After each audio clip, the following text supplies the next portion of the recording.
आप सब लोग जानते हैं कि पिछले कई हफ्तों से जम्मू कश्मीर में पावर की क्या हालत है, किस तरीके से इलेक्ट्रिसिटी के कट्स हो रहे हैं। ये उस जगह में हो रहा है जहां का हाइड्रो इलेक्ट्रिक पोटेंशियल ही कम से कम 20,000 मेगावाट है।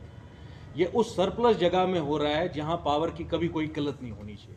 सबसे पहले कुछ आदाद व शुमार हमारे पास है, हम आपके सामने रखना चाहते हैं, आपके ज़रिए पूरी कश्मीरी कौम को बावर कराना चाहते हैं कि हमारे पास क्या असासे हैं और क्या हालत है आज जम्मू कश्मीर की।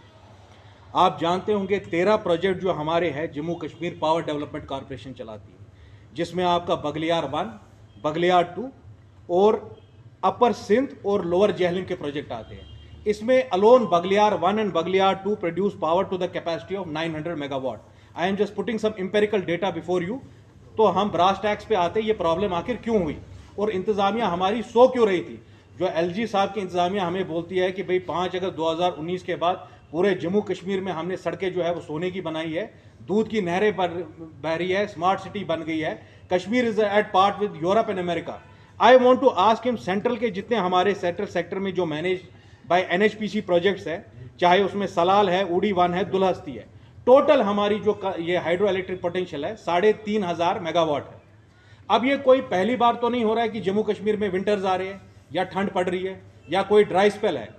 तो पहले भी जितनी हुकूमतें थी 3-4 महीने इन एडवांस और at least a couple of months in advance they use to prepare for the winter months, कि जब ठंड आएगी, जब चिले कलान की बाइटिंग कोल्ड होगा, तब ये लोग कहाँ जाएंगे। इनकी पावर जो फैसिलिटीज है इसके लिए adequate power always use to be bought from outside discoms, या हम नॉर्दर्न ग्रिड से ले लेते थे पावर।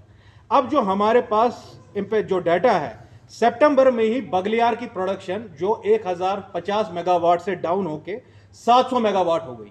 जब यह हाल सितंबर में ही था तो इंतजामिया कहां पे थी। मैं एलजी साहब से पूछना चाहता हूं, you can not just pass the buck कि भाई पावर कमिश्नर की वजह से हो गया या जी चीफ इंजीनियर साहब की वजह से हो गया।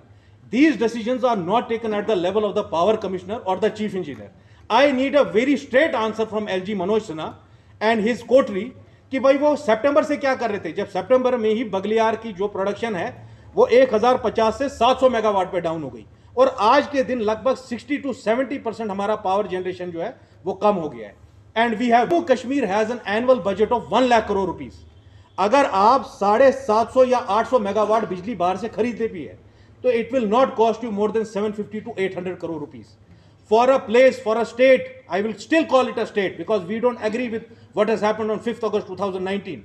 जिस जगह का एनुअल बजट 1 लाख करोड़ से जायद है, क्या हम महाना 750 850 करोड़ भी खर्च नहीं कर सकते अपने आम आवाम के लिए? ये बात मैं एलजी साहब से पूछना चाहता हूं। दूसरी जरूरी बात, जो आपने revamp distribution sector scheme RDSS की जो 5,000 करोड़ की स्कीम है गवर्नमेंट ऑफ इंडिया की, जिससे हमारे aggregated technical and commercial losses जो है 20% तक आ जाएंगे। आज के देश में जो हमारे ट्रांसमिशन लॉसेस है, बाकी लॉसेस जो है पावर सेक्टर में, they are to the tune of 55%। आप मुझे बताइए कौन रोक रहा है आपको इंसुलेटेड वायर से, कौन रोक रहा है आपको? अपने स्मार्ट मीटर तो लगाए आप, जो है वो जो आपने ट्रांसफार्मर्स लगाने हैं उसमें modern transformers and insulated wires, वो प्रोजेक्ट कब तक खत्म होगा? मैं एलजी साहब से पूछना चाहता हूं, क्या ये चीजें सिर्फ कागजी रहेंगी कि क्या इस पर कोई अमल भी होगा? दूसरी और आखिरी बात और सबसे इंपॉर्टेंट बात, पिछले 10 साल से मैं ये पूछ रहा हूं हुकूमत से कि अगर हमारे पास सिर्फ hydro electric power potential 20,000 megawatt का है, it is not a joke, 20,000 megawatt, और हम सिर्फ प्रोड्यूस कर रहे हैं 3,500, और उसमें हमारा लोकल जितने हमारे प्रोजेक्ट है वो 1200 मेगावाट से ज्यादा नहीं कर रहे। Imagine you have a capacity of 20,000 megawatt and locally जितने हमारे पास प्रोजेक्ट्स यहां पे वो सिर्फ 1200 मेगावाट जनरेट कर रहे हैं, और जो सेंट्रली रन प्रोजेक्ट्स है वो एडिशनल 2500 कर रहे हैं। तो ये सारा इंपेरिकल डेटा पब्लिक डोमेन में आज आप लोगों को, you can not hoodwink the people. You tell me what have you done in last 10 years। Last 10 साल से तो आपकी हुकूमत है, या तो बीजेपी बाय प्रॉक्सी रन कर रही है या बीजेपी PDP डायरेक्ट अलायंस में थे। कितने नए पावर प्रोजेक्ट्स आपने यहां पे लाए? अगर हम मध्य प्रदेश में देखें, बाकी स्टेट्स में देखें, तेलंगाना में देखें, सोलर पावर को हार्नेस किया जाता है। क्या हमारे पास उधमपुर, सांबा या जम्मू में कोई भी ऐसी जगह नहीं थी जहां हम कोई बड़ा सोलर ग्रिड बना सके? क्या कर रही है हुकूमत? इस पे हमें जवाब चाहिए। और सबसे पहली बार हमने ये देखा होगा पिछले 10 या 20 साल में कभी भी पावर की इतनी ज्यादा क्राइसिस नहीं थी।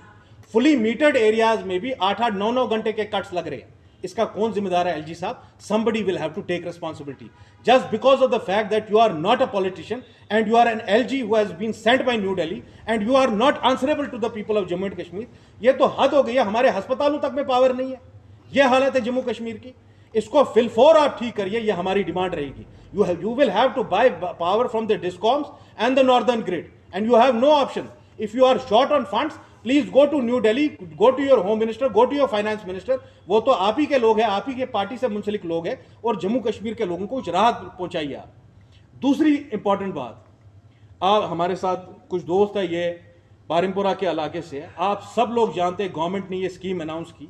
जो लैंडलेस लोग हैं, जो गरीब गुरबात है, जो फाइनेंशियली लोअर स्ट्रेटा से बिलोंग करते हैं, उनको हम जी 5-5, 10-10 मरले देंगे. एलजी साहब खुदा हमें बताइए, क्या ये लोग उसके मुस्तहिक नहीं है?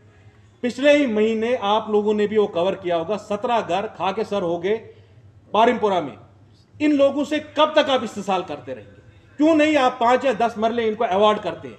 ये लोग कब तक? आप कल ही मैं इनके यहाँ दोबारा गया था फॉर अ फ्यूनरल पर्पसेस. मैं वहाँ गया था किसी के ताजियत पे, और आप बिलीव नहीं करेंगे, एक लकड़ी का छपरा बना हुआ है इस जहाँ रात को माइनस में टेम्परेचर जा रहा है. इस वक्त हमें अपने लोगों को हैंड होल्ड करने की जरूरत है. This is not the time to score political brownie points. I am telling them why for the first time it has taken you more than 2 months to decide whether to buy electricity from outside. आप evening transport, last is the point about evening transport. आप जिस इलाके में अभी है, यहाँ आप लाल चौक से अपटाउन एरिया में, शानपुरा में, नवगाम में, माजून नगर में, हैदरपुरा में, बागात बरजुला में, हुमामा के इलाकों के लिए 5 बजे के बाद आपके पास कोई ट्रांसपोर्ट नहीं है.